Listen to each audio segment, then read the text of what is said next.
All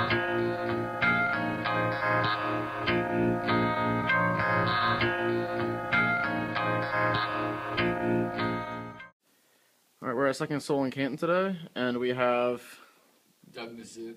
and then what are you trying to accomplish?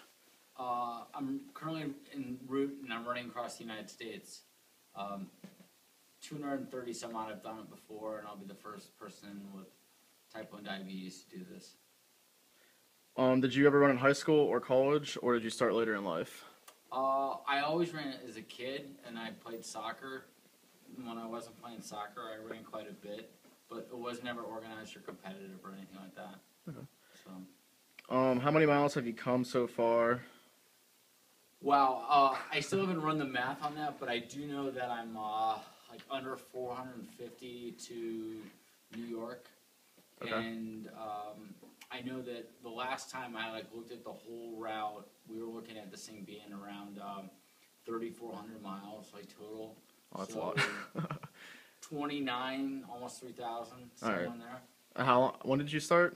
The end of May. End of May. Okay. Yeah. And then when's your goal finish time by before Christmas? Yeah, exactly. Okay. December 22nd, 23rd-ish.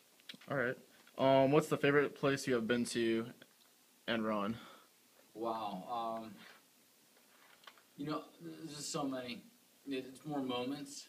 You'll be out in the middle of nowhere on Route 80, the highway, and it is out in Nevada too, and it's the only way to get between Carson City, Reno, and Salt Lake City before the Great Salt Flat, and the truck driver will hear you on the radio, and he'll somehow find a way to come find you on the highway. He'll pull over, and he'll just say, he had a brother who had diabetes or someone, and it's just moments like that are just really touching. Yeah. And just the people I met along the way. So, but I will say, coming out of Utah, once I got out of Park City and out of Heber, going over to Duchesne and Roosevelt, it was 14 miles at not 10% grade, not 8, but 6% grade, 5% downhill. Yeah. And it's like you're running down a cloud. You just fly. So That's awesome. Yeah, those moments are cool. So. All right. What's your favorite running shoe? Wow. I love Lunar Racers. I've run in Lunar Racers, and I think I'm on my 30 some odd pair with that good sole. But I'm in this gap right now, and between models, and I actually this is my second pair of Flyknit Racers, and yeah, I like the sole a lot. They're a little bit quick. You push on them, but I really love the upper on them. Do you? And I take the insoles out just because that's just a bit more my foot in there. And yeah, they're great. I mean, it's I'm doing 20 to 30 miles in them a day, and some days hurts more than others, like today, because it was in the city in concrete and really wonky sidewalks. But it's to me, I dig it. I like my racing flat. So, Yeah. Yeah. What has been the how can people help your cause? Right. They can visit us at onerun.org, and on there we got links to Facebook. But this is a grassroots effort. It's all funded through people's support and donations. So every little bit adds up and gets us closer to going home. So far, the world's been really generous, and seeing us to this point. Yeah.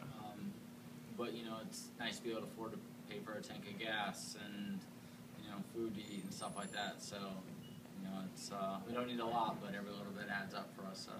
Okay. And along the way, I do events at schools and hospitals, the American Diabetes Association and Juvenile Diabetes Research Foundations, to connect with other diabetics. I've had diabetes since I was the age of 3.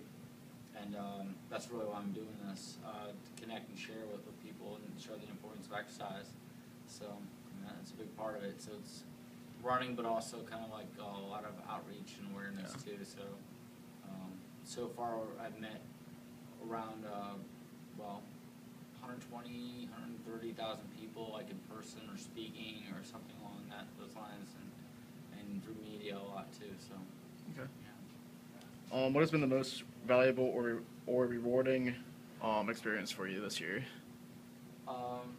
You know, I was in Denver at the university and hospital, the Barbara Davis Center, which is focused on work with type 1 diabetes. And after giving a presentation there, one of the staff asked if I had some time and said that they had a family there that had a daughter that was out of the hospital and was there after she was diagnosed 4 days before. And I was able to go into that room, and mom had tears in her eyes, and dad was really scared and frightened. And here's this thing, diabetes, and you're able to stand in front of them. And this is 35 years of what they're fearing. I've had this thing for 35 years, so it's just that moment like that, like, it eases a lot of the pain, a lot of the stress, a lot of the anxiety, because if I'm able to go out here and do this, you tell me what's really wrong here, you tell me what's broken, and it doesn't need to be an excuse, and you can go out there and accomplish remarkable things, so, and just showing that and sharing that with that little girl, too, I mean, it's what it's about, so. Okay. Anything else you want to say? Closing words? Thanks for hosting me. This is awesome, man. Yeah. Well, thanks for coming. Yeah. And then if you guys want to follow Doug, you can follow him at Twitter at OneRunAmerica, and then also follow him on Facebook at OneRun on Facebook. Thank you very much.